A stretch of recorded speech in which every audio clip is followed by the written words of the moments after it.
بسم الله الرحمن الرحيم.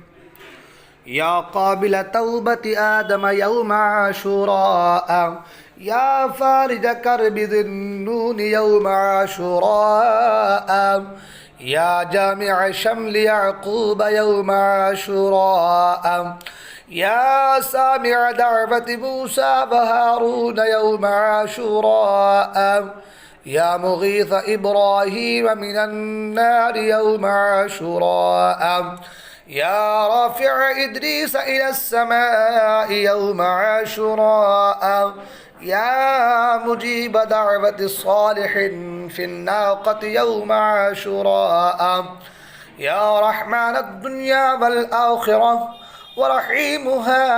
ورحيمهما صل على سيدنا محمد وعلى آل سيدنا محمد وصل على جميع الأنبياء والمرسلين، واقض حاجاتنا في الدنيا والآخرة، وأطل عمرنا في طاعتك ومحبتك ورضاك، وأحينا حياة طيبة، وتوفنا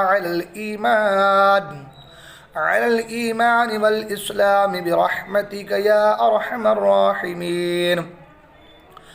اللهم بعز الحسن وأخيه وأمه وأبيه وجده وبنيه فرج عنا ما نحن فيه. फिर 7 बार ये दुआ पढ़ें, 7 बार इस दुआ को पढ़ें.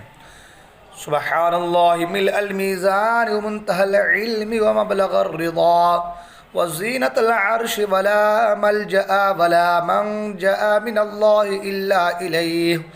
सुबहानल्लाहि अदद अश-शफ़अ वल वत्रि व अदद कलिमातिल्लाहि त्ताम्माति कुल्लिहा नस्अलुका अस्सलाम برحمتك يا أرحم الراحمين.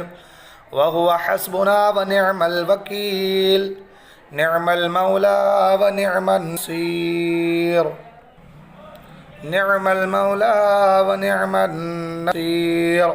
ولا حول ولا قوة إلا بالله العلي العظيم. وصلى الله تعالى على سيدنا محمد وعلى آله وصحبه وعلى المؤمنين والمؤمنات والمسلمين والمسلمات عدد ذرات الوجود وعدد معلومات الله، والحمد لله رب العالمين.